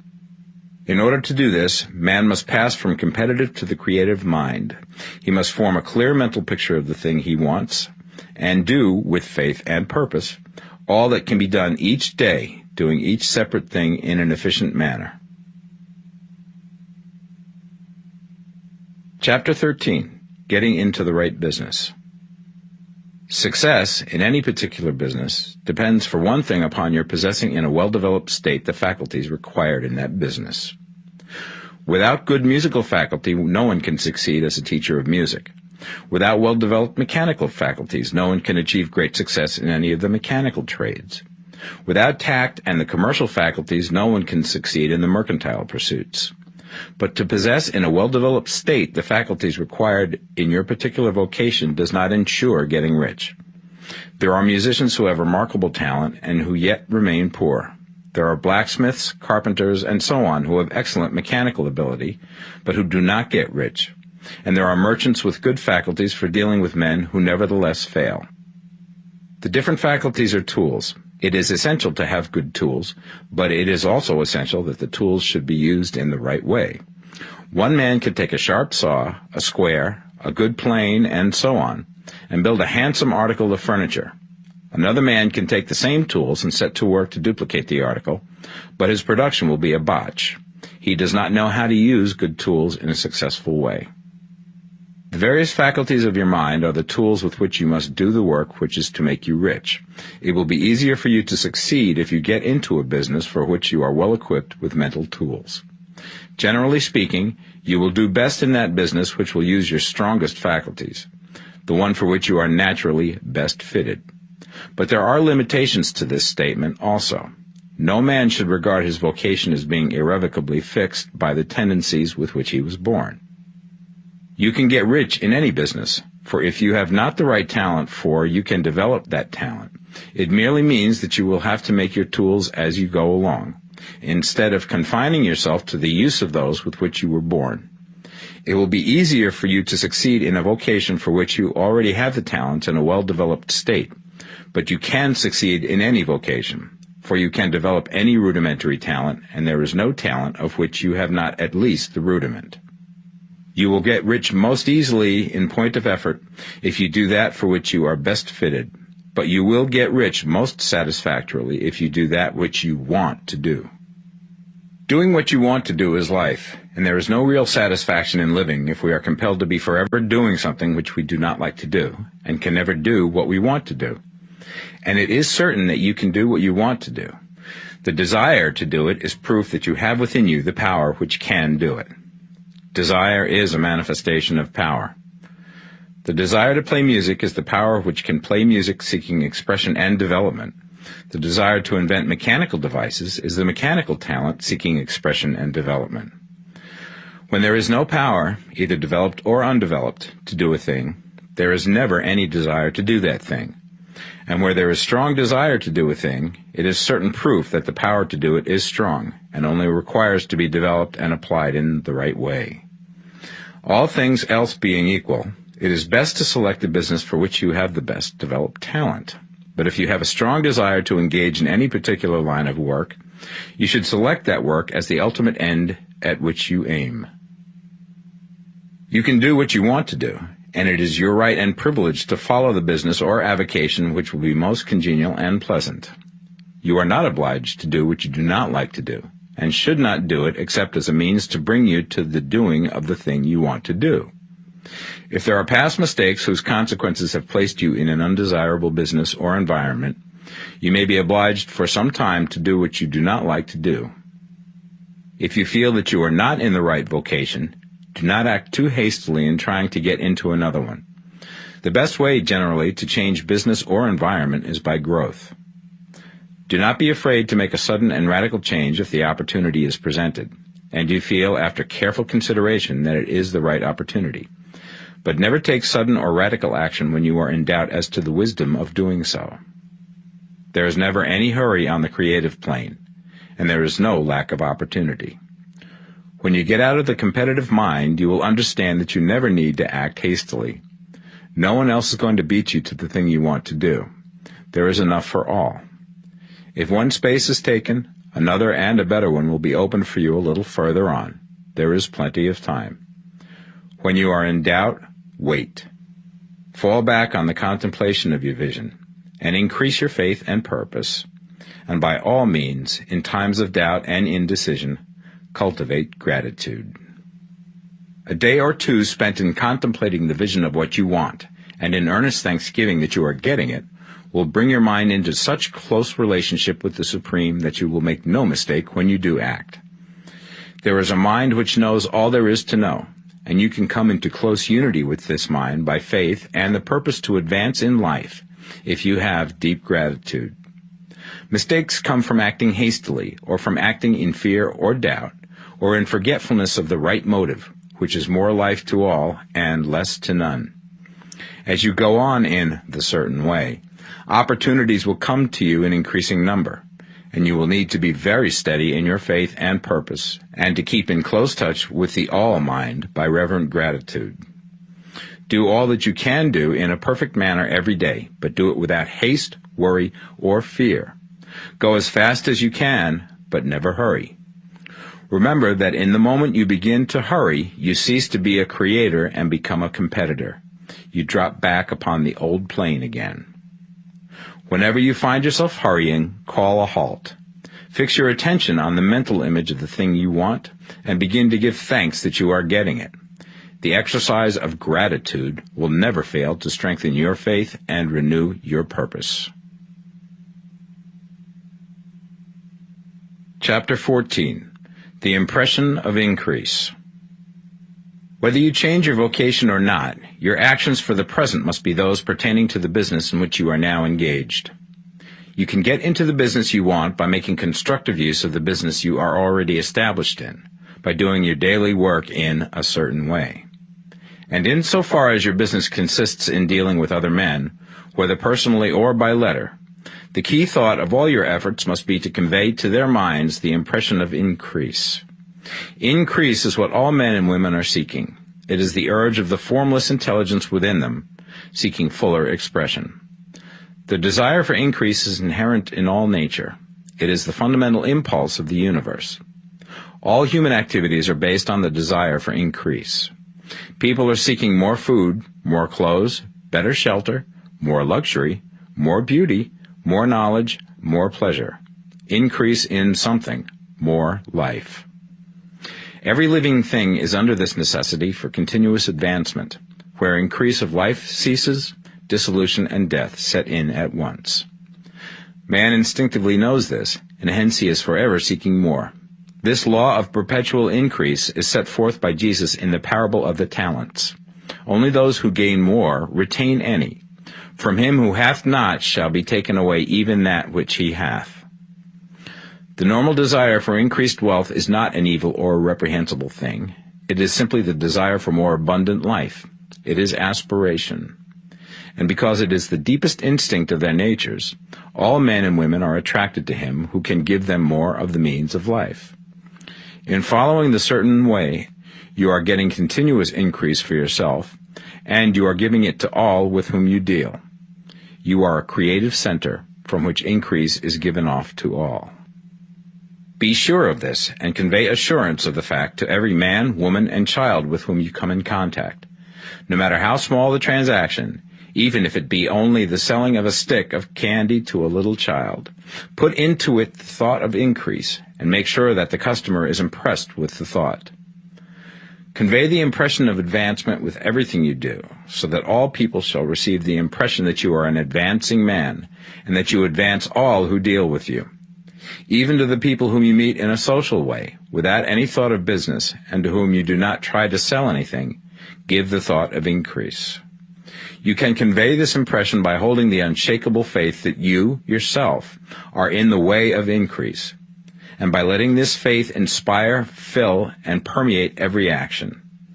Do everything that you do in the firm conviction that you are an advancing personality, and that you are giving advancement to everybody. Feel that you are getting rich, and that in doing so you are making others rich, and conferring benefits to all. Do not boast or brag of your success, or talk about it unnecessarily. True faith is never boastful. Wherever you find a boastful person, you find one who is secretly doubtful and afraid. Simply feel the faith, and let it work out in every transaction. Let every act and tone and look express the quiet assurance that you are getting rich, that you are already rich. Words will not be necessary to communicate this feeling to others. They will feel the sense of increase when in your presence, and will be attracted to you again. You must so impress others that they will feel that in associating with you they will get increase for themselves. See that you give them a use value greater than the cash value you are taking from them. Take an honest pride in doing this, and let everybody know it, and you will have no lack of customers. People will go where they are given increase, and the Supreme, which desires increase in all, and which knows all, will move towards you men and women who have never heard of you. Your business will increase rapidly, and you will be surprised at the unexpected benefits which will come to you. You will be able from day to day to make larger combinations, secure greater advantages, and to go on into a more congenial vocation if you desire to do so. You must never lose sight of your vision of what you want, or your faith and purpose to get what you want. Let me here give you another word of caution in regards to motives. Beware of the insidious temptation to seek for power over other men. Nothing is so pleasant to the unformed or partially developed mind as the exercise of power or dominion over others. The desire to rule for selfish gratification has been the curse of the world. For countless ages, kings and lords have drenched the earth with blood in their battles to extend their dominions. This is not to seek more life for all, but to get more power for themselves. Today, the main motive in the business and industrial world is the same. Men marshal their armies of dollars and lay waste the lives and hearts of millions in the same mad scramble for power over others. Commercial kings, like political kings, are inspired by the lust for power. Jesus saw in this desire for mastery the moving impulse of that evil world he sought to overthrow. Read the 23rd chapter of Matthew and see how he pictures the lust of the Pharisees to be called master, to sit in the high places, to domineer over others, and to lay burdens on the backs of the less fortunate. And note how he compares this lust for dominion with the brotherly seeking for the common good to which he calls his disciples. Look out for the temptation to seek for authority, to become a master, to be considered as one who is above the common herd, to impress others by lavish display, and so on. The mind that seeks for mastery over others is the competitive mind, and the competitive mind is not the creative one. In order to master your environment and your destiny, it is not at all necessary that you should rule over your fellow men, and indeed, when you fall into the world's struggle for the high places, you begin to be conquered by fate and environment, and your getting rich becomes a matter of chance and speculation. Beware the competitive mind. No better statement of the principle of creative action can be formulated than the favorite declaration of the late Golden Rule Jones of Toledo. What I want for myself, I want for everybody. Chapter 15. The Advancing Man. What I have said in the last chapter applies as well to the professional man and the wage earner as to the man who is engaged in mercantile business. No matter whether you are a physician, a teacher, or a clergyman, if you can give increase of life to others and make them sensible of the fact, they will be attracted to you and you will get rich. The physician who holds the vision of himself as a great and successful healer, and who works towards the complete realization of that vision with faith and purpose, as described in former chapters, will come into such close touch with the source of life that he will be phenomenally successful. Patients will come to him in throngs. No one has a greater opportunity to carry into effect the teaching of this book than the practitioner of medicine. It does not matter to which of the various schools he may belong, for the principle of healing is common to all of them, and may be reached by all alike. The advancing man in medicine, who holds to a clear mental image of himself as successful, and who obeys the laws of faith, purpose, and gratitude, will cure every curable disease he undertakes, no matter what remedies he may use. In the field of religion, the world cries out for the clergyman who can teach his hearers the true science of abundant life. He who masters the details of the science of getting rich, together with the allied sciences of being well, of being great, and of winning love, and who teaches these details from the pulpit, will never lack for a congregation. This is the gospel that the world needs. It will give increase of life, and men will hear it gladly, and will give liberal support to the man who brings it to them. What is now needed is a demonstration of the science of life from the pulpit. We want preachers who can not only tell us how, but who, in their own persons, will show us how. We need the preacher who will himself be rich, healthy, great, and beloved, to teach us how to attain to these things, and when he comes, he will find a numerous and loyal following. The same is true of the teacher who can inspire the children with the faith and purpose of the advancing life. He will never be out of a job. And any teacher who has this faith and purpose can give it to his pupils. He cannot help giving it to them if it is part of his own life and practice. What is true of the teacher, preacher, and physician is true of the lawyer, dentist, real estate man, insurance agent, of everybody. The combined mental and personal action I have described is infallible. It cannot fail. Every man and woman who follows these instructions steadily, perseveringly, and to the letter will get rich. The law of the increase of life is as mathematically certain in its operation as the law of gravitation. Getting rich is an exact science. The wage earner will find this as true of his case as of any others mentioned. Do not feel that you have no chance to get rich because you are working where there is no visible opportunity for advancement, where wages are small and the cost of living high.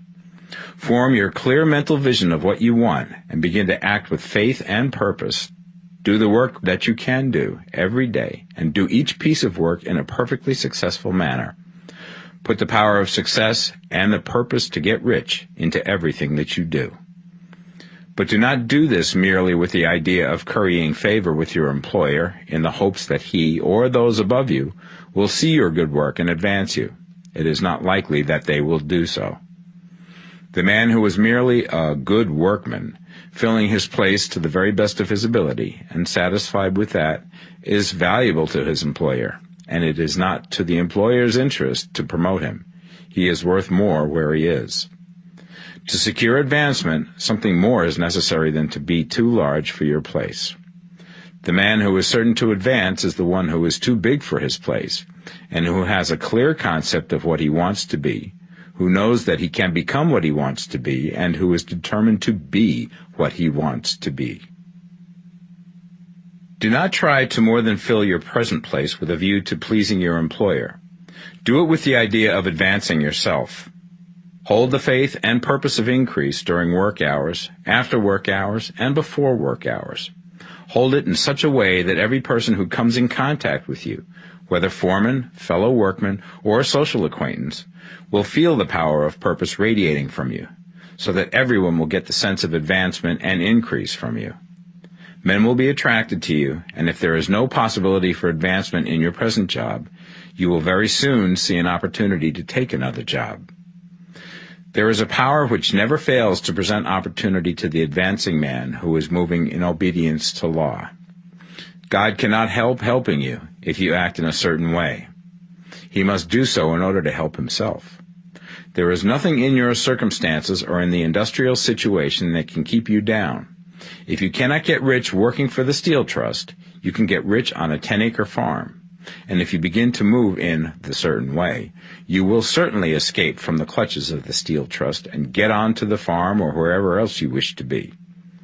If a few thousands of its employees would enter upon the certain way, the Steel Trust would soon be in a bad plight. It would have to give its working men more opportunity or go out of business. Nobody has to work for a trust. The trusts can keep men in so-called hopeless conditions only so long as there are men who are too ignorant to know of the science of getting rich, or too intellectually slothful to practice it. Begin this way of thinking and acting, and your faith and purpose will make you quick to see any opportunity to better your condition.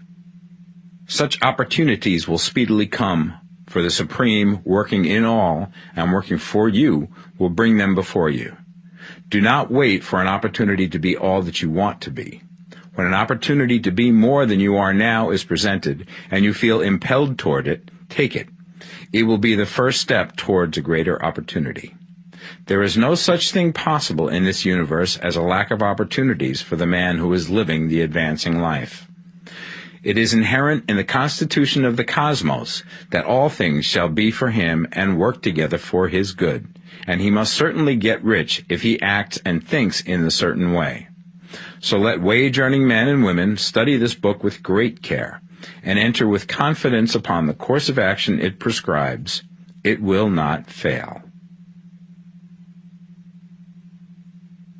Chapter 16. Some Cautions and Concluding Observations. Many people will scoff at the idea that there is an exact science of getting rich. Holding the impression that the supply of wealth is limited, they will insist that social and governmental institutions must be changed before even any considerable number of people can acquire a competence. But this is not true.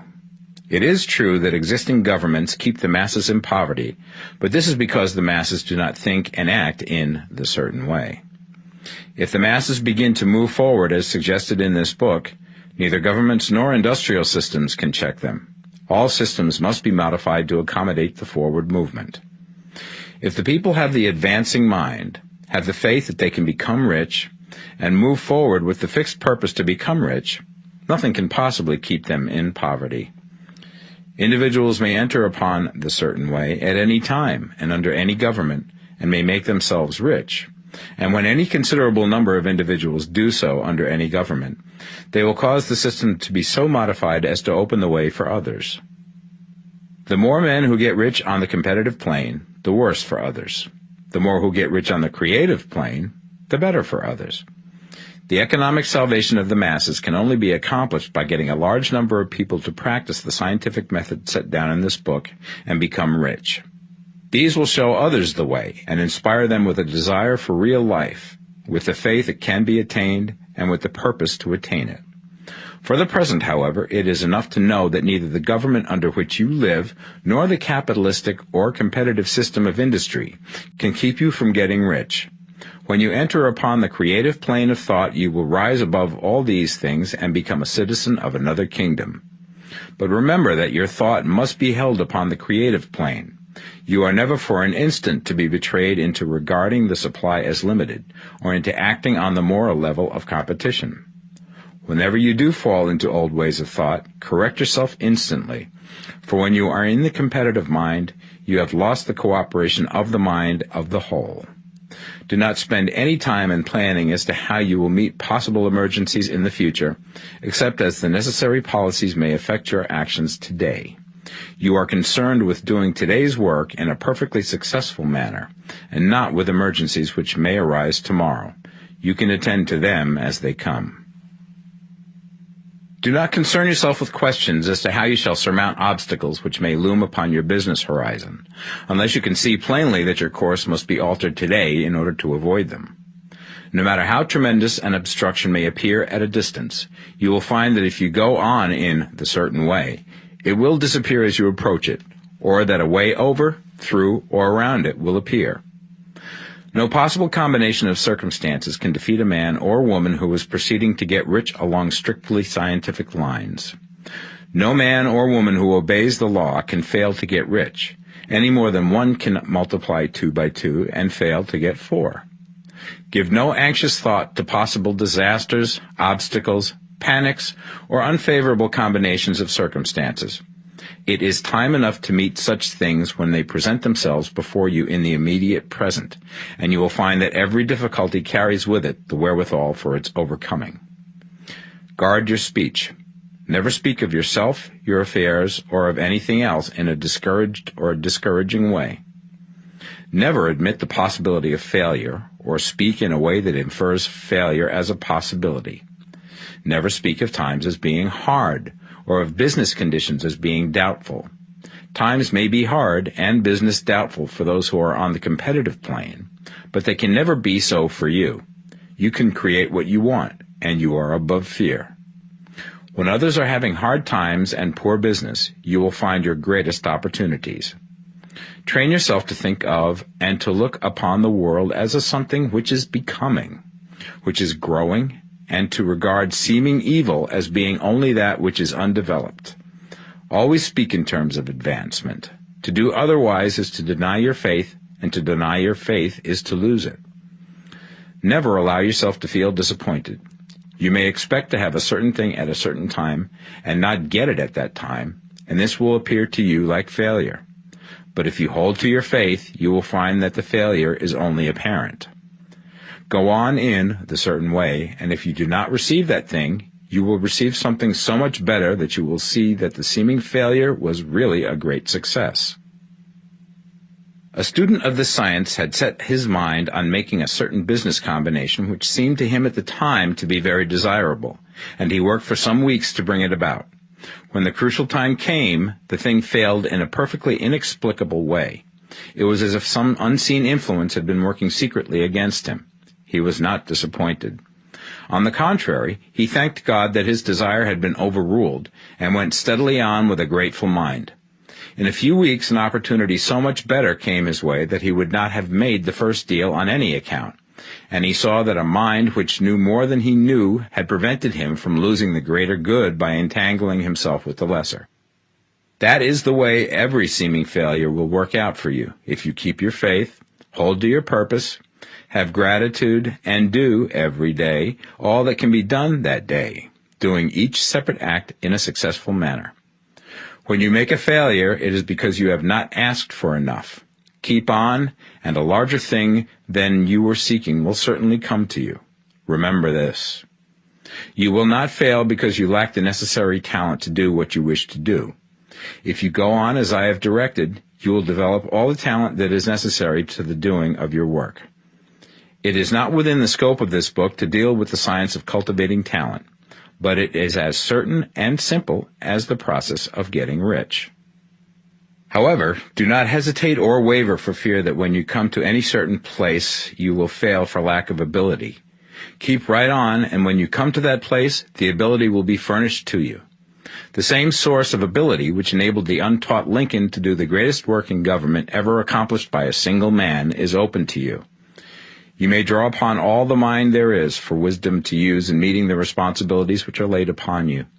Go on in full faith. Study this book. Make it your constant companion until you have mastered all the ideas contained in it.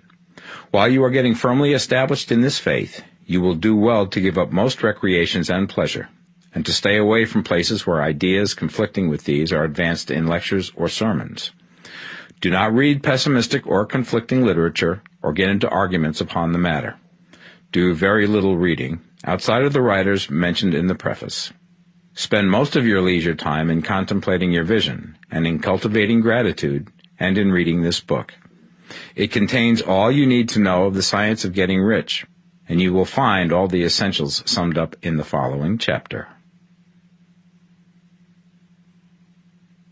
Chapter 17.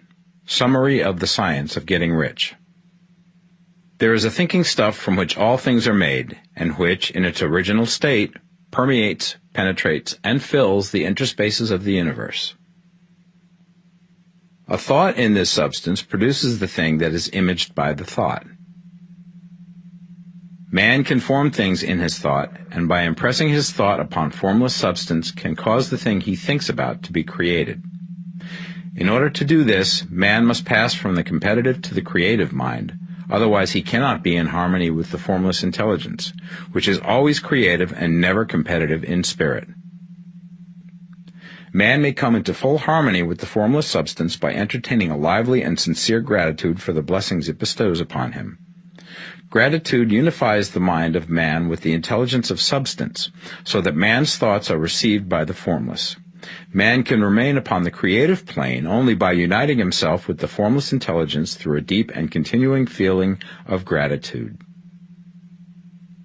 Man must form a clear and definite mental image of the things he wishes to have, to do, or to become, and he must hold this mental image in his thoughts, while being deeply grateful to the Supreme that all his desires are granted to him. The man who wishes to get rich must spend his leisure hours in contemplating his vision, and in earnest thanksgiving that the reality is being given to him. Too much stress cannot be laid on the importance of frequent contemplation of the mental image, coupled with unwavering faith and devout gratitude. This is the process by which the impression is given to the formless, and the creative forces set in motion. The creative energy works through the established channels of natural growth, and of the industry and social order.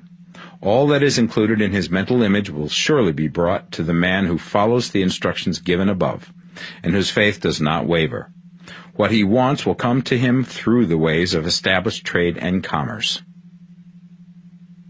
In order to receive his own when it shall come to him, man must be active, and this activity can only consist in more than filling his present place. He must keep in mind the purpose to get rich through the realization of his mental image. And he must do, every day, all that can be done that day, taking care to do each act in a successful manner. He must give to every man a use value in excess of the cash value he receives, so that each transaction makes for more life, and he must so hold the advancing thought that the impression of increase will be communicated to all with whom he comes in contact.